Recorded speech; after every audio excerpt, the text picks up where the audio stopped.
Serius Ibu? Iya. Ini aku bener loh, surprise loh. Saya juga sebenarnya cerita, oke. Tapi sebenarnya di situ saya berpikir bahwa oh iya, saya memang mulai dari situ.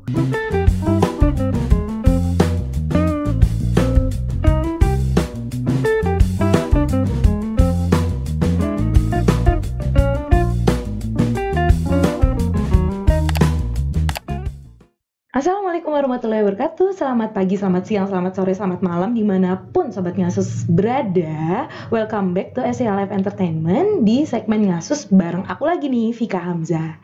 Dan di sini sekarang aku mau bawa Sobat Ngasus untuk ngobrolin lagi kisah-kisah sukses dari beberapa tokoh-tokoh beberapa tokoh-tokoh kehidupan, yaitu salah satunya adalah Direktur Muda dari PT ACM Indonesia, yaitu Ibu Sofi. Halo Ibu, Assalamualaikum. Waalaikumsalam. Ibu seger banget, cantik banget, Thank you. pink gitu. Ya. Keren. Ibu apa kabarnya? Alhamdulillah baik. Alhamdulillah sehat terus ya Bu ya. Sehat. Ibu gimana nih selama pandemi ini? Selama pandemi ini ya pastinya sih ada banyak perubahan ya. Perubahan dari pola kesehatan juga gitu kan ya. Pola hidup pastinya kan gitu ya. Jadi lebih prioritas kesehatan lah gimana gitu kan. Rajin cuci tangan gitu kan semuanya gitu. Benar-benar jadinya lebih bertanggung jawab sama diri sendiri ya Bu. Sepertinya ya. Begitu. Kesehatan, kebersihan tuh yang paling utama ya. Iya. Untuk penerapan kebiasaan sehari-hari kan berubah tadi ya Bu ya. Iya. Lalu kalau untuk di kantor nih penerapan protokolnya gimana? Iya, penerapan protokol terkait pandemi ini ya. Iya, betul. Iya, tentunya pasti ada perubahan. Kebetulan kita juga sistem kerjanya kita berubah. Jadi kita bagi 2 grup, ya kan? Jadi 2 grup atau 2 shift gitu ya. Nah, jadi ada tanggal ganjil, tanggal genap. Jadi mereka masuk seperti itu, which is berarti dia ada yang WFO dan WFH. Oke, gitu. Jadi diselang-seling ya Bu ya, Iya, berdasarkan tanggal ya. Seperti itu. Keren. Tapi so far berjalan lancar Bu? So far sih karena kita baru ya, baru implementasikan itu, jadi kita juga baru lihat sih sekarang ini sih cukup baik ya.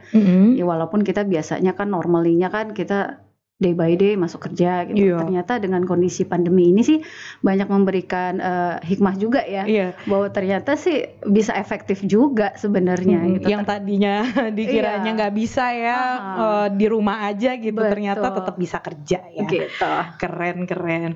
Terus kita langsung masuk aja kali ya Bu ya ke historinya Ibu nih. Sebagai pengusaha muda, Ibu Sofi tuh cantik banget ya ampun. Aku sampai minder ngelihatnya. Oke, Bu, latar belakang Ibu Sofi nih, Ibu kan sekarang jadi pengusaha nih, ya kan? Latar belakang Ibu Sofi memilih menjadi pengusaha tuh kenapa? Apakah itu? Kita penasaran nih Sobat Ngasus, ya nggak? Iya gitu ya, penasaran. Sebenarnya saya juga awalnya tuh saya nggak pernah mimpi sih jadi pengusaha gitu ya. Karena emang ya waktu kita kalau kecil kan ditanya cita-cita doang gitu ya, nggak ada tuh, jarang yang bisa tulis jadi pengusaha gitu. Jadi dokter gitu kan, jadi insinyur gitu kan. Ya saya waktu itu nggak ada, cuman ada satu hal yang mungkin dulu saya rasakan benar-benar gitu ya dalam hidup saya. Waktu itu saya kondisi memang sebenarnya kurang baik lah ya, kondisi terpuruk seperti itu dulu, ya nggak mampu mungkin ya dalam sisi finansial juga. Nah waktu itu saya sempat tuh kesusahan saat itu untuk yang namanya pinjem uang gitu ya. Iya, makanya saya bilang, ini kok saya cuma pinjem uang, itu sebenarnya jumlahnya tuh nggak banyak gitu ya. Cuman saya juga bingung, ini orang nggak ada yang bisa bantu. Ya kan? Coba kamu bisa ngerasain kan kalau kita lagi butuh banget saat itu dan itu ditolak. Iya ditolak gitu, nggak ada. Oke, sorry deh, gue nggak ada gitu kan. Sorry banget nih, gue lagi nggak bisa. Itu kemana-mana Ibu coba, dan pada nolak. Iya gitu. Ya kebetulan lagi urgently banget waktu itu kan. Yang aku di situ baru ngerasa gitu bahwa gini ya ternyata ya, gue bilang itu kayak nggak punya uang tuh seperti ini gitu loh. Ya walaupun sesuatu hal nggak bisa dinilai dengan uang, tapi saat itu kan kita lagi perlu gitu ya. Oh gini rasanya ya sebenarnya. Nah di situ saya punya niat dalam hati gitu ya, bertekad bahwa gue kayaknya harus berubah nih gini hidup gue gitu ya. Berubah hidup jadi lebih berhasil gitu. Gimana gue bisa berhasil, dan yang pastinya saya ngerasain banget posisi waktu itu gitu, nggak bisa dibantu orang. Berarti gue harus membalikan posisi ini, gue harus berhasil dan gue bisa bermanfaat bagi banyak orang. Dan di situ juga dari pengalaman itu juga ibu ngerasain kayak harga diri kayak keinjek-injek gitu gak sih Bu? Iya kan? Iya banget ya Bu ya. Iya karena ya gimana ya, kadang-kadang kalau lagi pas butuh kita udahlah gitu ya. Kadang-kadang bukan harga diri nggak ada, cuman kita ya sudah gitu, kita memang kita juga melakukan itu karena terpaksa gitu. Tapi ternyata orang melihatnya kadang-kadang kok ya. Itulah satu titik di mana saya juga berpikir bahwa kayaknya satu hidup itu harus berubah dari diri kita sendiri gitu, bukan ngandelin diri sendiri ya. Betul sekali gitu. Itulah yang bikin saya jadi berpikir ya itu kondisinya harus berubah lah gitu, seperti itu. Itu di tahun berapa tuh Bu? Itu tahun berapa ya? Kan itu terjadi. Udah lama ya, 2000 berapa ya, saya juga lupa. Waktu itu saya juga masih kerja, cuman kerjanya juga belum baik ya. Belum settle ya? Belum settle banget, jauh dari settle lah menurut saya gitu. Tapi ya itulah makanya saya harus harus bergerak lah. Harus punya tujuan ternyata ya, punya target hidup lebih baik seperti itu. Ketika itu pemasukan hanya dari gaji ya Bu? Iya, waktu itu gaji, dan gaji juga masih kecil banget gitu ya, mungkin saat itu ya untuk hidup juga mungkin pas-pasan gitu ya. Jadi saya juga masih punya misal adik gitu kan yang harus saya coba bantu biaya gitu kan. Ya seperti itu, makanya jadi semua serba pas lah gitu.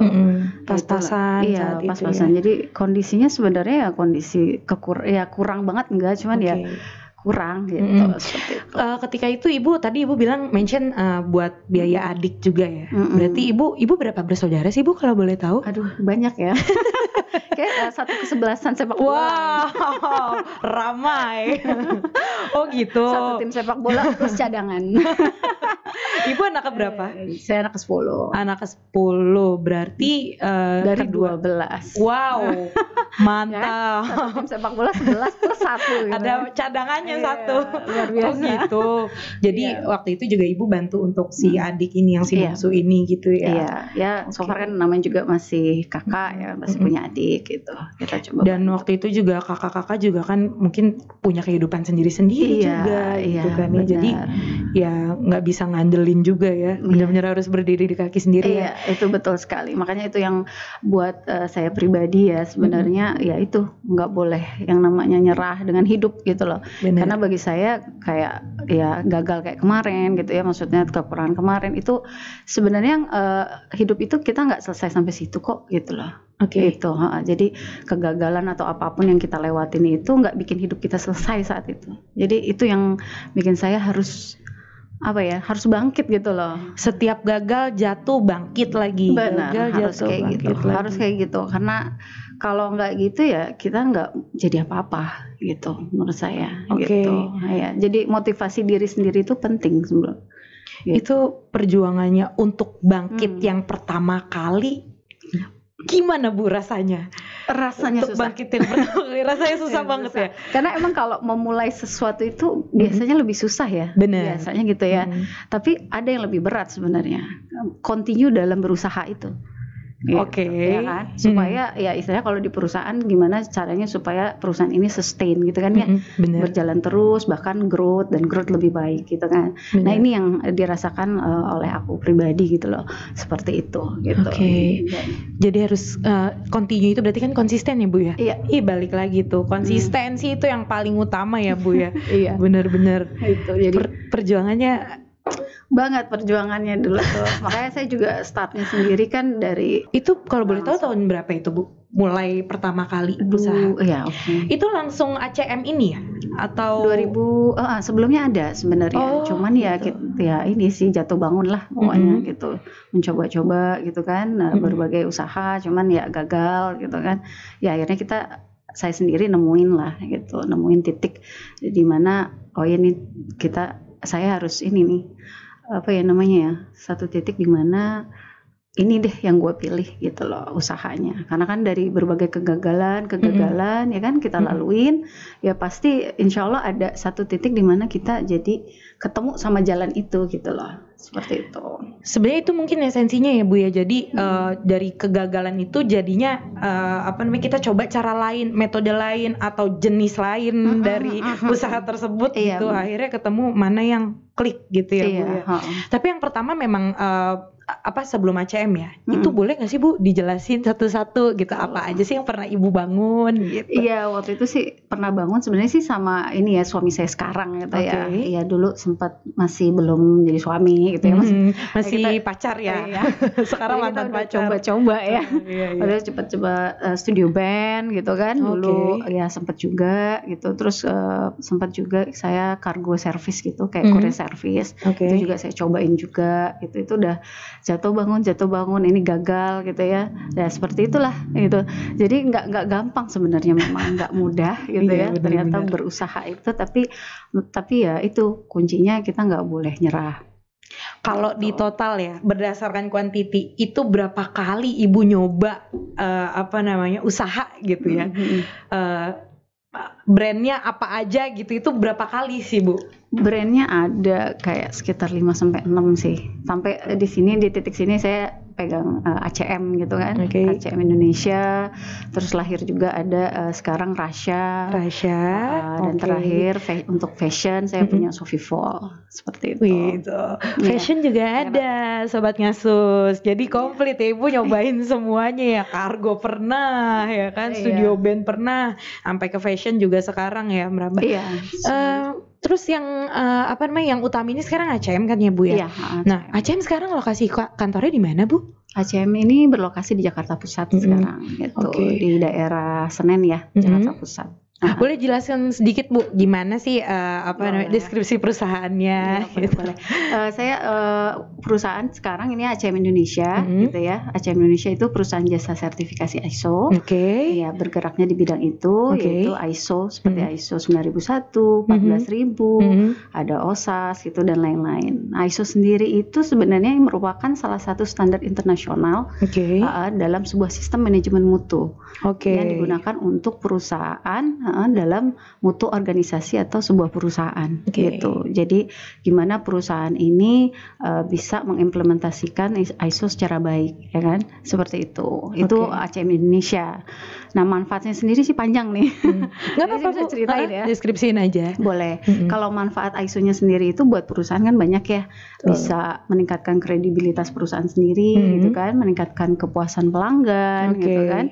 Dengan adanya ISO berarti juga punya kendali atas proses dan prosedur yang dijalankan gitu kan. Kenapa? Karena memastikan bahwa kalau ada masalah atau ada hal yang nggak beres gitu ya, itu udah cepet-cepet diantisipasi. Langsung ketahuan ya. Iya gitu. Karena adanya sistem manajemen mutu yang diterapkan di perusahaan seperti itu. Kenapa sih juga buat kepuasan pelanggan? Tentunya seperti itu, karena kan itu nantinya feedbacknya adalah untuk meningkatkan kepuasan pelanggan itu sendiri kan, karena kita punya sistem-sistem yang dijalankan secara konsisten gitu. Jadi untuk perusahaan sendiri ada manfaatnya, untuk si customer dari perusahaan tersebut juga ada manfaatnya ya Bu ya. Tentunya gitu. Pasti gitu. Untuk perusahaan juga mungkin untuk meningkatkan kredibilitas dan sebagai indikator bahwa perusahaan tersebut adalah capable gitu ya. Betul. Di bidangnya gitu kan ya. Terus kedua juga mungkin kan pastinya meningkatkan optimal dari kinerja karyawan ya. Betul. Kenapa sih? Karena ya ISO sendiri itu levelingnya itu bukan dari staff aja, tapi prinsip ISO ini menyeluruh gitu ya, dari level top management sampai level staff menjalankan itu semua gitu ya. Kenapa sih? Karena ya otomatis karena kita menjalankan prinsip ISO itu, otomatis kan jadinya karyawan sendiri memacu untuk lebih kualitas ya. Iya betul. Baik kualitas produk atau jasanya gitu. Dari produktivitas juga gitu kan. Dari efisiensi juga nanti terlihat gitu. Makanya ISO sendiri itu lebih dua sih, intangible sama tangible gitu kan. Jadi kelihatannya ada, ya yang nggak kelihatan juga ada. Yang nggak kelihatan itu kan kadang-kadang misalnya sebenarnya ISO itu menghemat biaya. Memang iya ya kalau jadi gitu efisien soalnya ya. Nah itu bisa dijelasin ya Bu, gimana nih ISO dalam hal itu? Nah itu dia, karena menghemat biaya dari mana gitu, apa ada jaminan apa gitu. Benar. Sebenarnya itu yang saya bilang intangible gitu ya, nggak berwujud, karena dari proses ISO yang diterapkan itu ya kan, prosedurnya berjalan dengan baik ya kan. mereka melakukan ada prinsip ISO ya yang namanya PDCA itu. PDCA gitu kan kita masuk. Itu kapital semua ya Bu ya? PDCA. Yes, kenapa capital? Karena emang itu judulnya depannya harus kayak gitu. Ini sebenarnya bisa dipakai dari segala jenis industri sebenarnya. Nah itu kalau prinsip itu dilakukan ya kan, itu juga bisa sebagai jadi problem solving gitu. Sistem prinsip itu PDCA. PDCA itu plan, do, check, dan act. Gitu. Jadi ada kesalahan apa, ada kekeliruan apa itu bisa langsung ke detect ya Bu ya? Iya, penerapannya seperti itu. Ya pastinya semua bertahap ya. Cuman kalau tetap kalau dilakukan tadi secara konsisten, nah itu akan menghasilkan ya tujuan yang tadi dicapai oleh perusahaan itu sendiri gitu ya. Berarti total ACM ini udah berapa lama berjalan tuh Bu? Kalau ACM sendiri dari 2011 ya. Berarti sekitar 2029 mau 9 tahun berarti. Tahun ini. Klien udah banyak berarti ya Bu ya? Alhamdulillah. Yang continue juga banyak dari dulu ya. Alhamdulillah. Tuh teman-teman Sobat Ngasus yang udah punya perusahaan, boleh silahkan mampir-mampir ke ACM. Sertifikasinya sama ACM ya gitu. Terus untuk ini ya Bu, usaha selain ACM sendiri ada lagi kan Ibu ya tadi yang berjalan, boleh Bu di-share ke kita-kita? Boleh. Iya kalau pertama ACM, kemudian saya kan udah hampir 9 tahun ya ACM tuh. Nah saya coba membuka lini bisnis baru gitu ya. Selain daripada jasa ini, saya buka ke manufaktur. Ya manufakturnya tapi lebih ke pertanian ya, herbisida. Gitu. Wah agak loncat ya Bu. Sebenarnya iya. Bukan agak lagi, emang loncat ya. Loncat banget sih enggak. Cuman saya kadang-kadang ya itu dia. Kadang-kadang tuh kalau pengusaha itu ada kesempatan di depan mata tuh begitu gitu kan. Sabet aja gitu ya. Sabet tapi dicoba walaupun dulu, iya bener sih. Cuman tetap calculated ya kalau menurut saya. Tetap harus diperhitungkan juga gitu. Ini masuk enggak? Bisnisnya masih bisa bersinergi enggak gitu ya sama bisnis yang utama gitu misalnya seperti itu. Jadi memang keputusan misalnya untuk kita coba dengan bisnis baru itu sebenarnya juga nggak mudah. Kenapa? Karena yang bisnis utama yang pertama tadi kan paling tidak takutnya kan nggak fokus ya. Orang kadang kan kalau udah 1, udah 2, ada 3 ya kan bisa-bisa nggak fokus kan. Iya. Nah itu yang menurut saya itu juga sebuah challenging ya kan. Itu makanya kenapa bisnis yang satu atau yang pertama ini kalau bisa memang kita udah bisa autopilot lah. Gitu. Kalau bisa, ternyata saya juga di luar kalau mobile tuh masih bisa kontrol gitu. Jadi tanpa harus misalnya saya day by day atau daily ada di kantor gitu kan. Tapi ternyata udah bisa autopilot ya berarti itu udah bisa mencoba gitu ya mengembangkan produk baru atau membuka pelebaran bisnis baru. Berarti yang tadi Ibu maksud calculated itu adalah ya Ibu juga mengukur dulu nih yang main, yang utamanya kira-kira sudah bisa disambi nggak nih gitu ya Bu. Iya. Ketika disambi, ternyata bisa dan ada kesempatan depan mata sabet gitu ya. Tadi apa jual herbisida ya Bu ya? Bisa Bu di-share Bu infonya Bu. Kalau herbisida sendiri sih lebih kepada untuk pertanian gitu ya. Herbisida itu cairan ya, itu larutan kimia gitu yang digunakan untuk di lahan pertanian. Jadi untuk gulma itu seperti kayak tumbuhan yang sebenarnya kehadirannya tidak diinginkan oleh lahan di pertanian seperti misalnya karet ya kan, sawit, kopi, teh gitu ya dan lain-lain itu. Jadi tumbuhan ini harus mungkin ditiadakan gitu kan kehadirannya dengan si produk ini.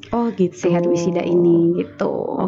Ya. Kenapa memilih ke ranah pertanian? Iya makanya. Karena gini ya menurut saya kan sebenarnya pangan gitu ya itu kan juga bagus ya. Nah saya belajar banyak di kondisi pandemi ini bahwa ternyata kita pengusaha ini memahami dan mempelajari bahwa kita harus yang namanya mengerti banget gitu bisnis itu yang anti krisis sama rentan terhadap krisis gitu kan. Ya kan? Jadi akhirnya sini jadinya kemampuan diuji lagi nih ya. Benar-benar makanya kemampuan menganalisa. Itu dia. Makanya.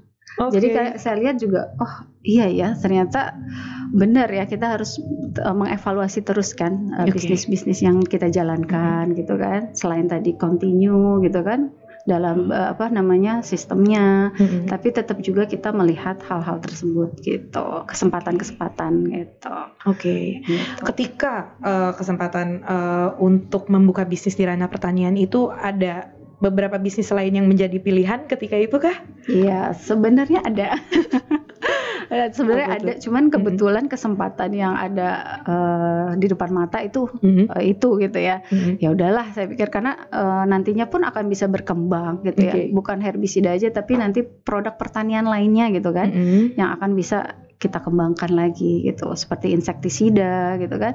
Jadi sebenarnya lahan pertanian nggak berhenti sampai situ, dan itu kan banyak gitu ya, berkembang lagi ya nanti ya gitu. Kalau kita ngomongin matching nggak gitu sama yang tadi perusahaan jasa gitu kan ya. Iya benar. Iya, tapi ya so far sih sebenarnya bisa bersinergi gitu perusahaan ya. Kita belajar lah dari orang-orang yang udah sukses sekarang gitu ya. Perusahaan nggak 1 tapi 2, 3, tapi perusahaan mereka itu saling support gitu, saling bersinergi seperti itu. Jadi ya mimpi saya berikutnya adalah seperti itu, bagaimana perusahaan yang kita build gitu ya bisa saling synchronize semua ya. Karena ya kalau kata pengusaha ada bilang kan, don't put your egg in one basket gitu kan. Jadi ya itu sebenarnya. Tapi jangan lupa tetap fokus adalah yang paling utama. Jadi manajemen waktu itu penting banget tuh buat yang punya perusahaan mungkin lebih dari 1 gitu ya, seperti itu. Itu sih yang paling utama ya, manajemen waktu, fokus, konsisten ya. Iya gitu. Terus selain ACM, lalu perusahaan yang di pertanian ini yang jual herbisida ini apa namanya Bu? Namanya Haras. Ya, mereknya sendiri namanya Haras. Itu brandnya juga itu brandnya, ya? Seperti itu. Itu ada ininya Bu, sosial medianya atau ada di Instagram ada, kita juga e-commerce juga ada. Iya, kerjasama kan sama asosiasi pastinya ya, yang perkebunan segala macam seperti itu. Selain itu, ada lagi kah bisnis yang dijalankan oleh Bu Sofi? Banyak banget ya. Baru 2 ya. Ada lagi? Iya. Selain terakhir itu? Sih ya masih Sofi Vol ya di bidang fashion. Namanya Sofi Vol. Loncat lagi pakai nama saya gitu ya. Karena dia misalnya brand minded gitu ya, Sofi gitu kan. Biar agak eksis dikit ya Bu ya. Sepertinya gitu. Karena kan banyak produk-produk juga yang memang pakai namanya mereka gitu ya. Nah, saya coba pakai brand Sofi Vol saya sendiri. Kenapa ya saya juga jadi shifting ke lain gitu, ke fashion gitu. Kita ada ceritanya lagi. Iya, sebenarnya saya tuh dari dulu sebenarnya suka fashion sebenarnya gitu, seneng lah sama yang mix and match fashion gitu. Makanya terus perjalanannya juga sebenarnya kenapa Sofi Vol itu sebenarnya lebih ke outfit, lebih ke hijab ya. Gitu. Jadi hijab-hijab gitu, outfit muslim seperti itu. Kenapa? Karena saya juga sendiri sih jujur aja ya, baru hijrah gitu kan. Baru hijrah gitu kan, hijab gitu kan. Ternyata saya juga mikir waktu itu pas lagi pakai hijab, kok saya seminggu tuh bisa berapa kali beli banyak hijab gitu kan, ya kan. Dari kepalanya 1, beli hijabnya banyak. Seminggu bisa 10 gitu kan. Saya pikir, waduh ini kayaknya, maksud saya kenapa saya mikir di situ ya, mungkin karena emang insting kayak gitu ya. Bukannya senang berdagang sih, tapi kadang-kadang ya udahlah saya bikin sendiri aja deh. Kayaknya brandnya juga brand sendiri gitu kan, dipakai pemilihan bahan semuanya juga ibu yang pegang ya, bahan, desain gitu kan. Jadi saya coba deh gitu kan, coba lagi gitu, senang coba gitu. Coba ternyata cocok. Iya. Nggak apa-apa nih coba-coba di sini, nggak apa-apa. Kalau coba-coba yang lain jangan. Buat anak jangan coba-coba loh. Jadi loh. Keren. Berarti total sekarang yang berjalan perusahaan usaha ibu ada 3 ya? Iya. Mungkin ada ke depan lagi yang lagi mau dikejar nih? Iya, nanti sih kayak saya belum ke F&B, belum ada gitu ya. Tapi ada bayangan ke sana? Ada bayangan. Dalam waktu dekat ini? Insya Allah ada. Iya, Insya Allah. Iya, karena saya belum kayak kan kalau makanan tuh juga kan apalagi ya hobi makan gitu kan ya. Jadi kayaknya kok nggak buka makanan gitu tempat resto gitu kayaknya lucu juga gitu. Iya. Akhirnya jadi ide lagi ya untuk ngembangin bisnis lagi ya. Ya pokoknya intinya buka usaha itu supaya usahanya tetap bisa masih bersinergi dari satu, yang kedua, ketiga dan seterusnya gitu. Seperti itu sih. Mantap ya, itu menginspirasi banget. Gimana pokoknya ini sebagai buat Kacamata sebagai ini ya Bu ya, pengusaha ya, direktur ya ibarat kata. Kalau memang punya usaha kalau bisa begitu ya Bu ya, bersinergi satu sama lain gitu ya. Jadi bermanfaat, saling mengisi, saling melengkapi gitu ya Bu ya. Keren.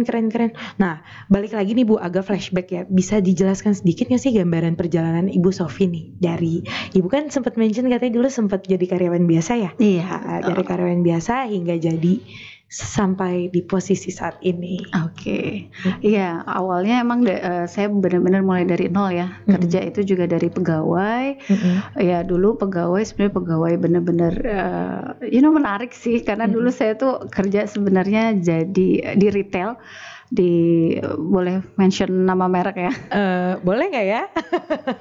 Boleh. Ya dulu saya pada bekerja di di Alfamart gitu ya. Ya tahu lah ya. Iya. Serius? Benar. Oh gitu. Sebagai apa di sana? Dulu saya kerja tuh sebenarnya tuh jadi kasir loh sebenarnya. Serius Ibu? Iya. Ini aku bener loh. Surprise loh. Saya juga sebenarnya cerita. Tapi sebenarnya di situ saya berpikir bahwa saya memang mulai dari situ. Dan makanya saya akan selalu ingat di sekarang ya. Akan selalu ingat di mana sih saya pernah mulai gitu kan. Ya kan? Di mana titik utamanya langkah Ibu gitu. Betul. Bu ini serius aku surprise loh. Iya. Jadi kasir awalnya ya, bener saya juga ya sebenarnya lucu juga sih saya jadi kasir tuh karena memang dulu ya kan saya tadi cerita bahwa memang kondisinya itu kondisi sendiri ya, nggak mencukupi lah gitu kan ya. Makanya dari sekolah pun sendiri nih saya juga mulainya itu kan enggak ya, kalau orang mungkin sarjana udah S1, S2 gitu ya. Kalau saya sebenarnya cuman kuliah tuh 1 tahun. Serius Bu? Iya, karena ya itu kalau orang tua saya terutama bapak saya bilang bahwa kalau perempuan itu kalau sekolah nggak usah tinggi-tinggi katanya. Gitu. Punya paradigma seperti itu gitu ya. Terus kalau yang cowok boleh bisa tinggi sampai sarjana gitu ya. Saya juga gitu ya, saya pikir kok seperti itu. Kok seperti itu gitu. Di dalam hati tuh kayak ada pemberontakan gitu. Rasanya gitu, gimana gitu ya. Saya sedih juga ya saya bilang gitu. Cuman ya itu ya udahlah, namanya juga ya kita orang tua gitu ya, sudah kalau punya pemikiran seperti itu gitu kan. Ya udah, makanya saya waktu itu kuliah cuma setahun gitu kan. Ya udah dikasih setahun doang, terus bisa kerja apa waktu itu dulu kan? Itu cuma setahun ya kan? Ya udah kayak saya coba gitu kan, ternyata ya alhamdulillahnya ya, walaupun ya kondisinya cuma sebuah retail gitu ya, tapi kan asal halal lah. Saya pikir waktu itu gitu ya. Betul, apapun ya Bu ya. Benar, kerja ya halal gitu kan. Saya juga ya coba deh Alfa waktu jadi kasir tuh ya gimana ya rasanya tuh. Kalau sekarang inget ya kayaknya sedih juga ya dulu, tapi ini yang membuat saya sebenarnya bangga buat sama diri saya sendiri gitu ya. Kenapa saya ya itulah, karena saya punya niat, tekad untuk berhasil ke depannya ya kan, banggain orang tua juga. Seperti itu ya, banggain keluarga seperti itu. Nah kayak udahlah, saya terima waktu itu kasir, ya udah saya kerja itu cukup setahun loh saya kerja di setahun tuh, dapat setahun kerja. Dapat setahun. Itu berat juga ya, itu maksudnya jadi kasir itu kan ya. Gimana tuh Bu? Coba dong ceritain lah ya kalau misalnya. Pengen tahu nih, aku juga penasaran. Waktu itu lokasinya di Jakarta Selatan ya, di Lenteng gitu ya. Kebetulan rumah saya kan masih di Tebet ya, Jakarta Selatan ya kan. Itu pasti rumah orang tua ya Bu ya? Iya. Nah makanya saya pikir berarti kan harus pakai kendaraan juga ke sana. Jadi saya ngerasain tuh yang namanya naik kereta KRL desek-desekan. Komuter lain tuh ya, Ibu naik. Lain gitu ya, dulu masih KRL. Iya bener. Iya, jadi aduh desek-desekan lah. Saya ngerasain tuh tiap pagi gitu kan, harus bangun dan bekerja gitu ya tiap hari. Karena kalau misalnya kayak di Alfamart itu kan liburnya kadang nggak ada, dan kadang ya cuman seminggu tuh sekali. Beda kan kalau sama perusahaan ya Sabtu Minggu pasti libur off gitu kan. Dan ini cuman cuman seminggu sekali doang. Itu pun ini ya Bu, katanya rolling gitu ya, liburnya kayak shift gitu. Iya, kerja juga shift gitu. Misal dari pagi ya dia sampai sore. Kalau sore ya sampai malam. Bayangin sampai jam 10 atau jam 11 baru close gitu kan. Nah itu ngerasain banget kan. Dan aku pikir ya udah jadi kasir cuman pegang uang gitu kan atau apa gitu. Tapi ternyata ya bantuin juga gitu kan. Akhirnya ini ya semuanya juga megang gitu ya kerjaan. Bantuin stock of name gitu kan. Terus apa namanya tuh, kalau lagi barang datang ya kan, barang datang bawain barang juga loh. Barang loading, akhirnya loading. Ibu juga ikut yang naruh barang di konter. Iya, kalau karyawannya lagi misalnya sedikit gitu kan, otomatis siapa lagi gitu kan. Ya walaupun mungkin nggak semua, tapi kan tetap aja ngerasain yang namanya gotong-gotong barang itu, bawa ya kan loading barang itu gitu kan. Aduh, bener-bener itu perjuangan banget dulu ya. Sampai akhirnya kan kalau bolak-balik tiap pagi tuh kayaknya capek juga ya. Pada saat pernah saya tuh juga sampai tidur di Alfa itu, di toko. Serius? Itu di toko. Iya, saking capeknya. Terus kalau lagi stock off itu kan capek ya. Iya betul. Berarti jadinya sampai saya udah nginep tidur di situ. Bayangin cuman beralaskan papan waktu itu ya. Papan atau kardus gitu ya. Kardus ya. Kardus bekas barang kan. Kardus barang saya tidur. Ya Allah Ibu. Ya ampun, saya juga kalau ingat gitu tuh kayak sedih pengen nangis. Tapi gitu ya. Jadi cerita ya Bu. Iya benar. Jadi berwarna ya. Iya. Masa lalu. Itulah yang maksud saya di sana tuh benar-benar kondisi saya masih startnya seperti itu. Berarti itu pas lagi kuliah. Udah kuliah baru lulus ya, karena kan cuma 1 tahun, jadi ini banget ya, singkat banget, jadi ya langsung kerja seperti itu gitu kan. Saya coba itu di situ selama setahun. Nah selama setahun itulah saya berpikir terus kan ya, dengan adanya pembeli gitu kan ya, yang berbagai macam dari mahasiswa segala macam. Di situ saya berpikir gitu, tercetus lagi tuh di hati saya bahwa kayaknya saya nggak bisa terus kayak gini deh gitu. Benar. Kok saya kayaknya harus bisa move on ya, maksudnya jangan cuman mimpi saya ada di sini doang gitu kan. Yang tadi balik lagi saya pengen berhasil gitu kan. Gitu. Jadi makanya pas selama setahun itu, pas udah mau setahun saya berpikir bahwa ya udahlah, kayak saya harus cari kerja yang lebih baik gitu ya. Walaupun dengan kondisi terbatas gitu ya dari pendidikan, ya saya coba gitu loh. Kenapa enggak gitu kan. Itu ada kayaknya saya ngirim lamaran tuh sampai 100 kayak lebih deh. Itu ketika itu ya Bu. Iya, jadi ketika di situ saya coba berusaha untuk kirim-kirim lamaran gitu kan.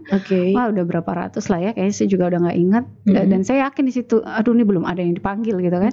Tapi ya satu hal sih, saya yakin sama Allah gitu ya, bahwa masa sih gitu, satu pun nggak ada yang nyangkut gitu kan. Iya, usaha nggak akan mengkhianati hasil ya Bu. Betul. Terus berarti ketika Ibu lagi masih jadi kasir di Alfamart itu, Ibu udah kirim lamaran segala macam, itu udah dapat setahun ya di sana ya. Akhirnya setelah itu Ibu move kemana? Iya, alhamdulillahnya saya ternyata nyangkutnya dapet ya. Ada satu perusahaan yang panggil saya juga. Kebetulan dia di bidang lifestyle magazine gitu. Jadi ya, jadi disitulah saya saya bisa ini nih shifting nih ya kan, dari yang tadinya kasir ya kan di Alfa gitu ya. Alhamdulillahnya saya bisa agak naik lah ya gitu. Agak naik level sedikit sedikit, gitu. Jadi alhamdulillah saya diterima gitu kan. Ya udah, saya setahun itu saya pindah di perusahaan yang baru. Di sana Ibu job desk-nya sebagai? Job desk saya sebagai sekretari. Sekretari. Sekretari. Karena memang sekolah saya waktu itu backgroundnya emang jurusannya sekretaris. Begitu. Sorry, itu setahun itu berarti Ibu ambil apa? D1 ya? Iya, D1.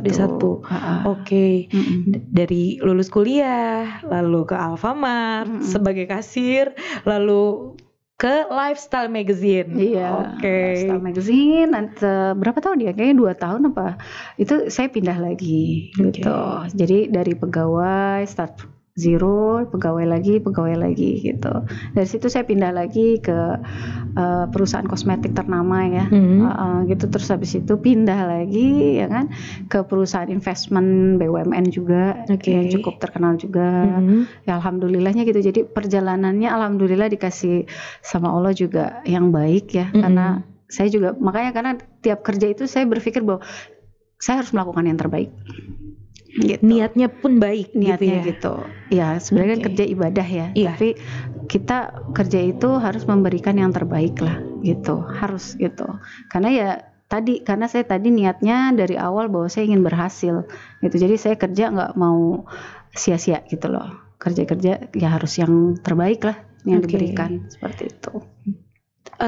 Di sini aku menilai ibu tuh cukup aware ya sama kondisi gitu. Maksud aku gini, ketika ibu lagi jadi kasir kemarin itu, ibu tiba-tiba gue harus move nih, gue harus move, dan ibu kayaknya sangat-sangat paham gitu kapan timingnya, gitu. Itu gimana gitu loh rahasianya gitu. Kadang-kadang soalnya kan yang aku lihat ya, orang itu kan agak sulit ya untuk menentukan kapan nih gue harus melangkah gitu. Bahkan untuk ngebangun mood juga agak-agak sulit gitu. Ya kan ya. Nah itu gimana Bu? Boleh di-share tipsnya? Iya boleh. Ya sebenarnya memang dari pengalaman aja, kalau misalnya sehari-harian kita ngerasain juga ya, dari motivasi juga, dari keluarga juga, ya ada dari kakak saya juga bilang, emang kamu mau kerja seperti ini terus gitu kan. Ada juga lah pasti support dari keluarga gitu kan. Nah dari situ saya juga berpikir bahwa oh iya, ini kan waktu itu saya pernah ingat banget waktu di masa saya terpuruk bahwa saya pengen banget mimpi saya berhasil gitu kan suatu saat nanti. Nah jadi makanya saya harus kerja itu benar-benar yang berkualitas, yang terbaik gitu, yang saya berikan gitu. Seperti itu. Walaupun ya kadang-kadang ya mungkin perusahaan kadang kita berpikir kan kalau jadi karyawan perusahaan kasih saya apa segala macam. Nah itu yang salah satu hal yang saya tanamkan ya, bahwa udah kerja itu yang terbaik aja. Nanti masalah mereka akan memberikan kompensasi seperti apa nanti juga itu datang sendiri gitu loh. Jadi nggak usah berharap dulu gitu ya. Yang penting kita do the best ya Bu ya. Iya, do the best dulu gitu. Apapun yang didapat setelah itu, mau itu pun baik atau buruk ya dijalanin aja dengan ikhlas gitu ya Bu ya. Betul. Kalau baik ya berarti bonus gitu kan. Kalau ternyata kita dapat yang buruk-buruk ya udah dijadiin pelajaran gitu ya Bu ya. Soalnya kadang-kadang kan udah do the best nih, ternyata yang didapat kok gue gini doang yang didapat gitu. Nah itu gimana Bu cara dealnya nih Bu ya kan kadang-kadang orang kan suka kayak gitu ya, mental itu kan ada ya di luar sana gitu. Gue udah ngelakuin ini ternyata dapetnya begini doang, males banget gue cabut gitu. Gimana tuh Bu? Bener-bener itu pasti ya kalau waktu jadi karyawan kita pasti ngerasain hal-hal kayak gitu kan. Iya makanya ya itu yang balik lagi sama pribadi kita gitu ya, bahwa kita ini sebenarnya mengharapkan kerja itu untuk apa gitu loh. Ya kan, walaupun memang kadang ya impian itu nggak sesuai apa yang kita harapkan kan ya. Kita udah kerja bagus gitu ya, tapi kok nggak dinilai lebih baik gitu ya.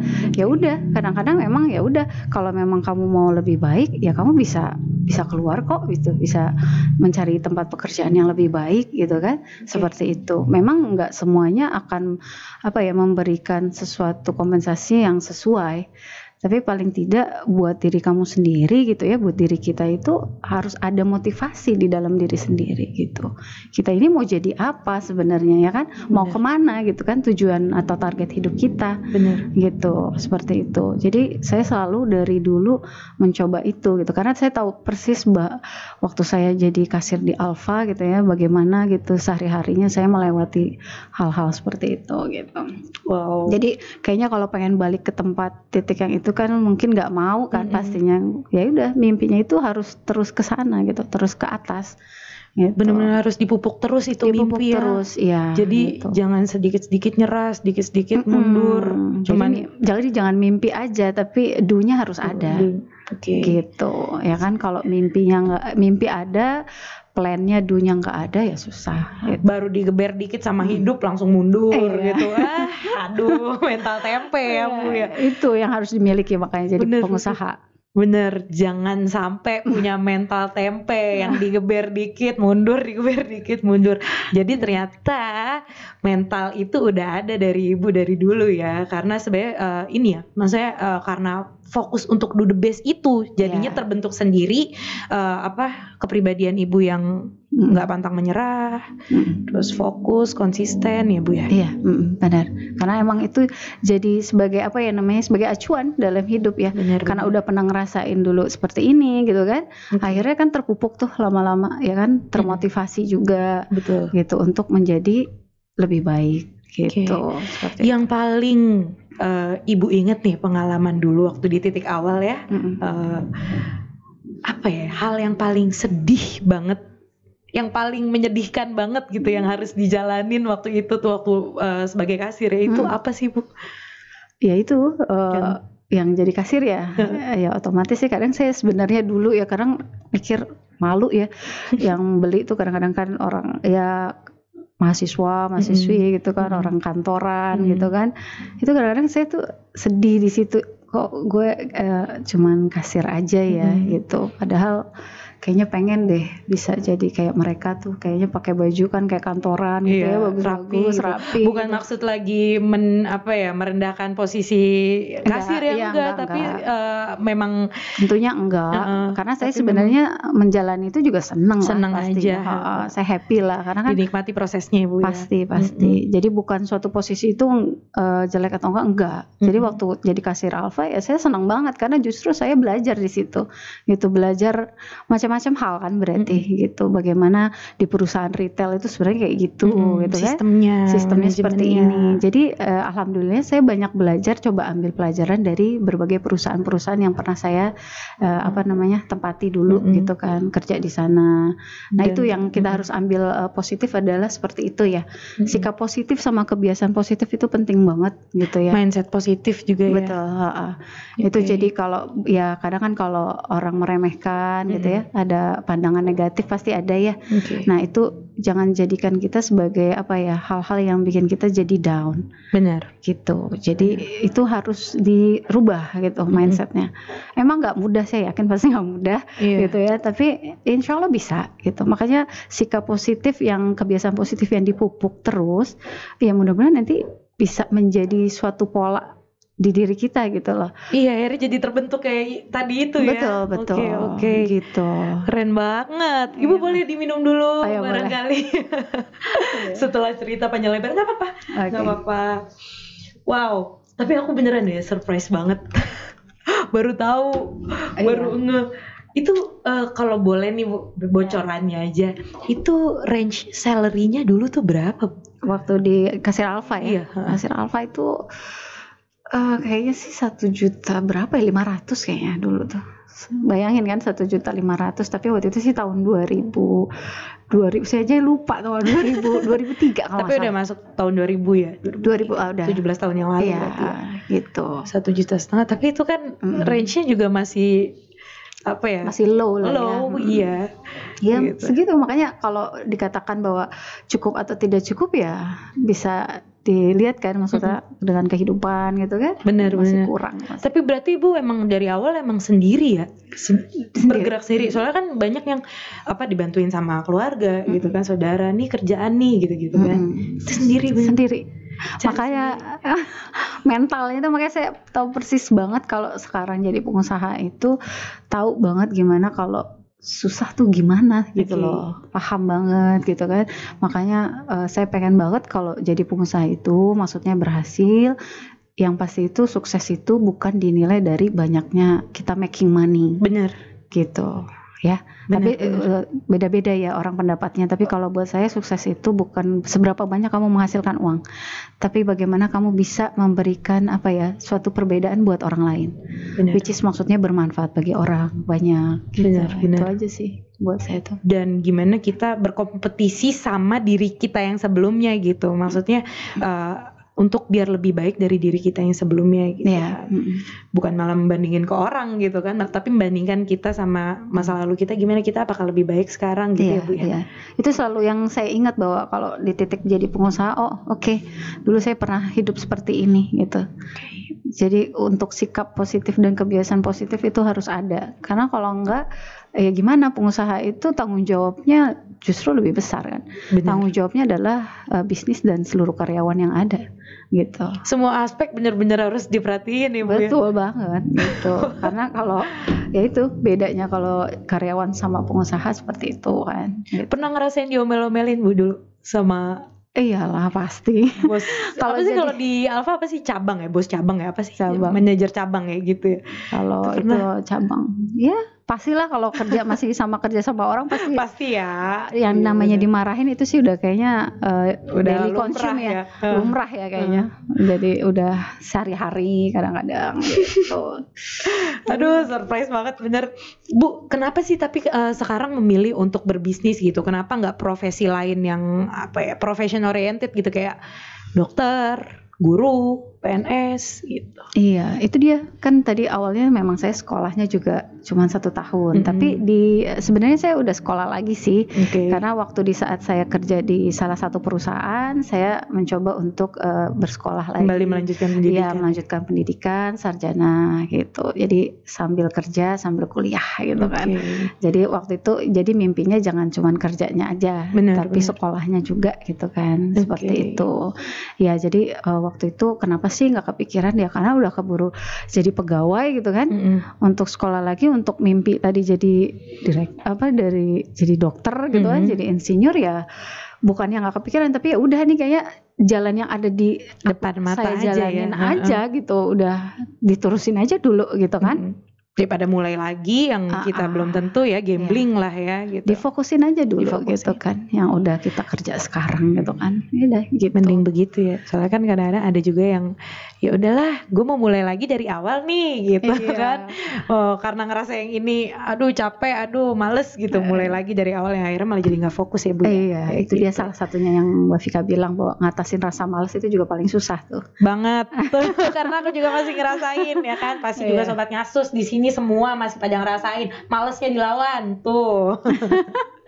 Benar-benar banget. Bu Sofi udah keren banget sekarang, dari nol banget, dari titik zero banget sampai di posisi saat ini. Itu keren banget sih Bu. Aku benar-benar surprise. Oke. Untuk kendala utama nih yang Bu Sofi alami sebagai sekarang udah jadi direktur sebuah perusahaan, berapa perusahaan, malah 2 perusahaan dan 1 usaha ini ya, hijab ya, fashionnya. Itu kendala utamanya gimana Bu? Kalau kendala utama karena beberapa perusahaan ya biasanya sih kadang waktu juga ya jadi kendala. Time managementnya. Makanya harus time management itu harus benar-benar banget ya. Kan kita juga sebenarnya perempuan ini kan keterbatasan juga ada ya. Karena kan kita juga punya suami, punya anak, keluarga gitu, ya. Keluarga ya gitu. Jadi itu juga harus balance kan. Nah ini yang waktu ini yang sangat-sangat bukan kendala utama aja sih sebenarnya itu. Cuman kan ya itu salah satunya lah gitu. Terus gimana caranya Ibu deal? Ya dealing with itu ya. Dengan kendala tersebut. Itu makanya saya tadi balik lagi bahwa kenapa saya selalu tanamin sikap positif, kebiasaan positif, karena seperti itu. Karena mengelolanya itu bukan satu, jadi lebih dari itu kan ya. Nah itu kebiasaan positif yang harus saya lakukan tuh ya itu harus disiplin tiap hari gitu kan. Sebelum saya besok kerja, saya tuh udah buat biasanya tuh daily things to do saya gitu kan ya. Itu Ibu catat. Literally catat di notes gitu. Notes, tulisan, buku. Ibu punya berarti? Buku ada di kayak di gadget ya. Juga ada. Ini hal simple sebenarnya loh, tapi wow, ini masih harus kita garis bawahi nih, bener-bener nih kita highlight nih. Iya, emang itu Ibu masih catat? Masih catat. Daily things to do saya misalkan buat PTA gitu kan, saya harus apa ya kan, untuk PTB apa, yang berikutnya apa gitu. Itu saya harus buat itu. Kalau every day. Jadi makanya kebiasaan positif itu harus dilakukan, disiplinnya itu. Terus kenapa sih kebiasaan positif, apalagi tuh menunda pekerjaan? Itu satu hal yang menurut saya, kalau buat saya ya jangan gitu. Kenapa? Karena kalau saya udah coba nunda, udah nanti yang lainnya nggak terhandle gitu kan ya, gitu. Dan itu kalau kayak gitu jadinya nanti saya nggak bisa fokus dari satu ke yang lainnya. Itu domino efek ya Bu ya kalau nunda kerjaan, bener nggak sih? Iya, makanya saya selalu senang catat sebenarnya, karena kalau di ISO sendiri kan kalau kita ngomong itu write what you do what you write gitu kan. Ya kan, balik gitu. Lagi terapin kayak kehidupan sehari-hari ya. Jadi sebenarnya di ISO itu saya juga coba implementasikan gitu kan dalam diri saya sendiri gitu. Kalau nggak gitu ya gimana gitu kan, sistemnya nanti bisa berantakan gitu. Jadi di buku catat, di handphone catat. Kalau enggak, tapi pernah Bu ngalamin yang coba gue mau nyoba nggak mau nyatet gitu? Bisa sih, cuman kadang-kadang ya lupa pasti kan, ada poin-poin yang lupa gitu pastinya. Cuman ya itu tetap ya itu jadi daily routine saya pribadi gitu ya. Seperti itu. Soalnya ini hal kecil yang orang-orang tuh suka pada nge-skip gitu ya. Ngapain sih nyatet-nyatet gitu kan? Gitu iya. Makanya itu harus dimulai kebiasaan positif harus dimulai seperti itu supaya kamu nanti tahu misalnya kita kerja ini hari ini mau apa gitu kan. 2 hari kemudian kita mau apa. Kalau jadi pengusaha kan bedanya kita udah harus setupnya justru bukan buat things to do besok aja. Bener. Tapi untuk tahun-tahun ke depan bahkan untuk ya, seminggu, sebulan, ya kan, tahunan, ya kan, jangka pendek, jangka panjangnya itu pasti udah kita perhitungkan kan, gitu seperti apa. Nah itu. Balik lagi dari situ jadi mengenal diri sendiri ya Bu, maksudku gini, karena kita tahu ya kapasitas kita tuh gimana gitu kan, jadinya kayak Ibu gitu, misal mungkin pelupa jadinya gitu kan kalau misal nggak nyatet ya gitu, karena kita kenal diri kita sendiri kayak gitu, makanya dicari lah solusinya. Betul. Kebiasaan positif ya Sobat Ngasus tuh yang utama, mindset positif, kebiasaan positif, sikap-sikap positif. Oke, mantap. Jatuh bangun apa aja nih Bu yang Ibu Sofi alamin selama menekuni bisnis? Jatuh bangun pasti ada. Yang waktu tadi saya ceritain bahwa pernah ada usaha studio band ya kan, ada usaha courier service dan segala macam, itu udah kita ngerasain jatuh bangun, ditipu orang gitu ya. Ditipu juga pernah. Ditipu orang, sorry Bu, kalau boleh tahu itu nominalnya berapa range-nya? Ya lumayan lah ya, ada pasti. Ada yang ya ada puluhan juta. Tapi lumayan maksudnya cukup langsung skip gitu ngapa-ngapain tuh, karena abis kejadian di TV itu benar-benar bisa langsung nge-skip. Iya, sebenarnya ya kita pasti shock lah ya kalau kita ditipu. Cuman ya balik lagi ya itu kita harus pengusaha ya, mentalnya balik lagi, mentalnya itu yang harus terus dibangun, nggak cepet nyerah gitu ya. Itu harus seperti itu gitu. Jadi ya balik lagi bahwa ya udah gitu kan, emang kita harus move on lagi gitu kan, coba lagi usaha yang lain. Nggak ada yang udah kita lakuin kerjaan gak dibayar gitu kan, kayak gitu ya. Sekarang pun juga masih ada seperti itu gitu kan, tapi itulah yang kita rasakan. Tapi sekarang udah lebih inilah ya, ngehandle-nya ya Bu. Iya, makanya itu. Ibu mau ini dulu, rehat dulu mungkin? Boleh. Oke, Bu, kalau boleh nih di-sharing dong siapa aja sih orang-orang yang sangat berperan penting nih di dalam kesuksesan Ibu Sofi sekarang? Oke, kalau untuk yang support system saya ya. Benar. Support system. Bahasa gaulnya sekarang support system. Suami ya. Suami, pastinya, anak ya, keluarga tentunya gitu. Seperti itu. Buat saya sih itu. Itulah support system saya ya, jadi yang membuat saya juga harus terus ya sustain perusahaan segala macam seperti itu. Berarti dulu ketika Ibu bangun ACM itu sudah dengan suami atau waktu itu masih pacaran? Waktu itu udah jadi suami. Udah jadi suami. Iya. Gitu. Jadi, saat itu Ibu juga masih bekerja ya? Masih bekerja. Gitu. Jadi salah satunya memang yang meyakinkan saya, mensupport saya pertama kali udah emang ya udah yuk bisnis gini kan. Ya udah itu suami saya gitu. Tapi di tengah waktu itu sudah jadi suami ya? Udah jadi suami, masih bekerja, tahu-tahu bangun perusahaan. Itu wow, gimana mengatur waktunya tuh? Iya, ngatur waktunya tuh susah ya pastinya. Cuman ya ya balik lagi tadi, makanya di situ jadi belajar yang namanya manajemen waktu. Gitu kan. Jadi ya makanya itu kendala yang tadi pertama kan saya bilang adalah waktu. Ya bagaimana saya kelola waktu itu dengan baik, ya kan, dan antara pekerjaan, bisnis, ya kan, dan keluarga.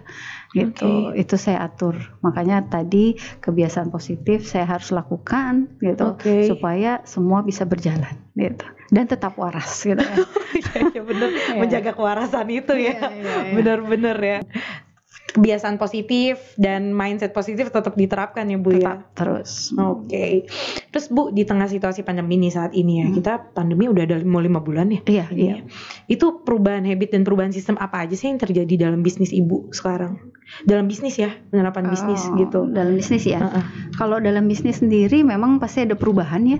Karena biasanya kita kan memang kan kalau dalam auditing itu kan pasti tatap muka gitu ya. Sekarang kita juga pastinya ada perubahan menjadi virtual gitu kan. Atau semuanya ya, virtual. Tapi efektif nggak Bu? Remote ya, namanya remote audit ya. Gitu kan ya. Kalau dinilai efektif atau tidaknya itu tergantung. Cuman saat ini sih cukup bisa mengakomodir ya. Ya karena kan posisinya kita juga lagi protokol ya kan. Protokol kesehatan tetap dijalanin, tetap physical distancing juga tentunya. Cuman ya bisnis kan nggak mungkin nggak jalan gitu ya. Jadi ya kita harus mencari apa ya strategi gitu kan untuk bisnis ini tetap berjalan gitu. Jadi tetap kita lakukan virtual, meeting pun juga sekarang lebih banyak virtual gitu ya, sama teman-teman juga seperti itu gitu. Jadi efektif atau tidaknya sebenarnya tergantung ya, cuman so far ya memang harus itu yang dilakuin ya mau gimana lagi saat ini itu, tapi ya sekarang karena udah 5 bulan juga sekarang sudah ada relaksasi dari PSBB ya. Jadi new normal ya kita normal ya. Jadi makanya udah bisa ada visit juga sekarang. Jadi udah mulai visit nih. Udah ada. Jadi masih mixing ya, masih combine lah gitu. Lalu Ibu strategi khusus Bu Sofi sendiri nih gimana dalam menghadapi banyaknya pesaing bisnis dalam bidang-bidang yang Ibu lagi tekuni gitu ya. Itu apa aja? Iya, kalau pesaing sekarang sih pasti banyak ya, makanya tapi tetap kita utamakan dari pertahankan sistem ya yang memang udah baik kita jalanin. Dan jangan lupa kalau menurut saya terus melakukan continuous improvement. Jadi terus melakukan perbaikan secara terus-menerus gitu ya. Gitu. Dan kedua, kita juga memanfaatkan peluang atau kesempatan yang ada gitu. Karena tadi belajar dari pandemi ini gitu ya, bahwa kita harus memahami bisnis yang anti krisis dan yang rentan sama krisis. Gitu. Jadi strateginya seperti itu. Dengan pesaing itu kita juga harus punya diferensiasi dari produk yang kita miliki. Makanya kenapa tadi saya ada coba buka bisnis baru ya kan, lini bisnis baru supaya bisa bersinergi. Gitu. Jadi bisnis utama ini bisa bersinergi dengan produk-produk lainnya seperti itu. Jadi ada diferensiasi gitu loh. Gitu seperti itu. Dan pentingnya untuk perusahaan jasa yang saya jalani sekarang sama manufaktur, saya mengutamakan lebih kepada unsur pelayanan gitu. Kenapa sih gitu kan, service gitu ya. Ya itu pasti kalau jasa kan nggak kelihatan ya. Kalau produk kan mungkin kelihatan gitu kan. Produk ini kurang baik gitu kan, kelihatan kalau reject gitu kan.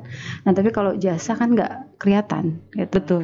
Jadi makanya unsur pelayanan adalah utama juga buat saya gitu, concern utama juga gitu. Jadi kalau di pesaing kan kadang kalau di bisnis yang sama perang harga bisa terjadi gitu ya kan gitu. Jadi apa yang harus kita lakukan gitu kan.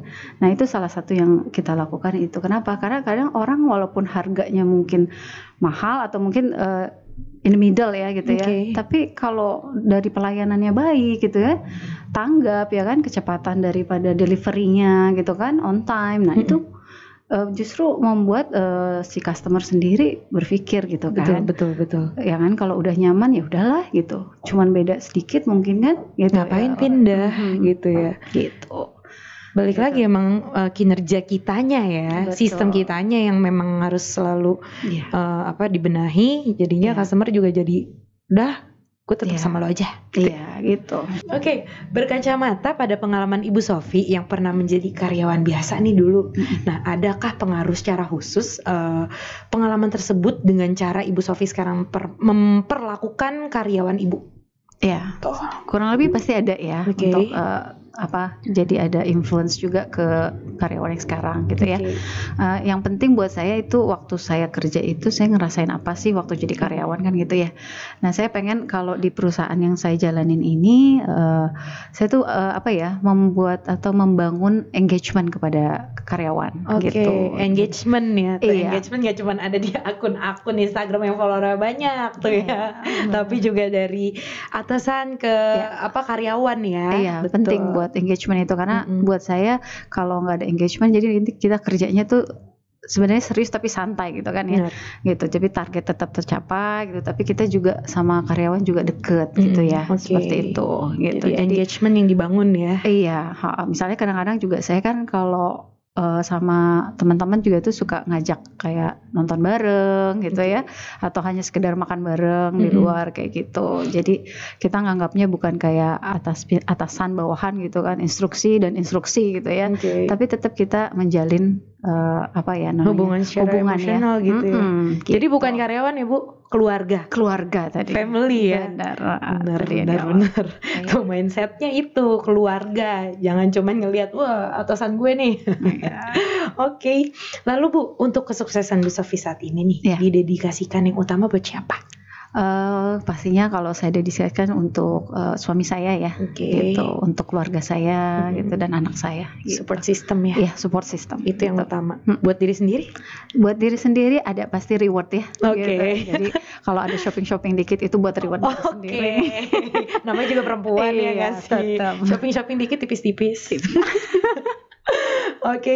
Lalu Bu, kira-kira nih ada perbedaan signifikan gak yang Ibu rasakan ketika dulu jadi karyawan sama ketika sekarang Ibu udah di posisi saat ini nih, dan itu di luar hal material ya Bu ya? Iya. Untuk perbedaan tentunya ada ya. Pertama dari perbedaan waktu. Ya kan, kalau dari waktu sendiri kalau dulu jadi karyawan kan ya tentunya jam kerja udah pasti gitu ya. Ya kan 9 to 5 gitu kan. Terus kalau misalnya jadi pengusaha itu waktunya agak fleksibel gitu. Kadang-kadang mungkin waktu dulu jadi karyawan pasti mikir, aduh enaknya jadi bos gitu ya. Kayaknya datang ke kantor bisa siang, gitu kan. Nanti yang dilihat itunya aja. Iya gitu kan. Tiba-tiba nanti misalnya hari ini nggak ada gitu kan. Kadang kan yang dilihat hanya itu aja gitu. Padahal kalau bisa dibilang kalau jadi pengusaha kan perbedaan tanggung jawabnya pasti ada ya. Kalau karyawan itu ya tanggung jawabnya udah jelas pasti dari job desk-nya dia ya kan. Pekerjaannya ini dia dapat kompensasi gaji rutin tiap bulan bakal diterima gitu kan. Kalau pengusaha kan perbedaan tanggung jawab ya. Tanggung jawab bisnisnya ya kan dan seluruh karyawannya. Nah itu di situ pasti berbeda gitu. Nah itu perbedaan waktu ya kan, perbedaan seperti itu juga pasti terjadi gitu. Jelas lebih berat saat ini tanggung jawabnya. Lebih berat iya, tapi enjoy aja ya. Kalau jadi pengusaha memang itu balik lagi mentalnya itu ya harus kuat gitu, karena walaupun memang berat tapi ya harus dijalanin gitu loh, karena ya jangan udah jadi cita-cita gitu ya, udah jadi mimpi itu ya udah terus jalanin, karena tanggung jawab dengan seluruh karyawan itu menurut saya jadi lebih besar ya gitu. Lalu nih prinsip utama Bu Sofi yang masih ditanamkan dari dulu hingga sekarang? Pastinya sikap positif. Ya, sikap positif, kebiasaan positif tadi yang saya bilang gitu. Terus jangan pernah nyerah. Kalau saya sendiri ya selalu bilang kayak gitu ke diri saya, jangan nyerah.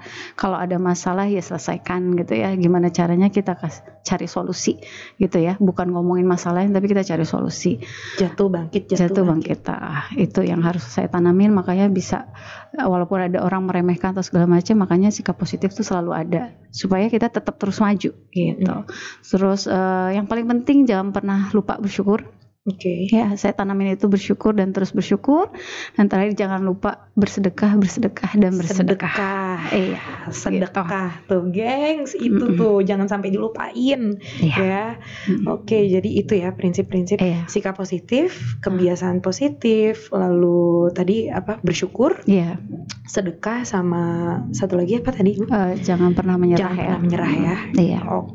Boleh dong Bu di-share nih tips-tips dan pesan-pesan Ibu Sofi untuk teman-teman karyawan yang sedang berjuang meniti karir, dan juga untuk teman-teman sesama direktur mungkin ya sebutannya.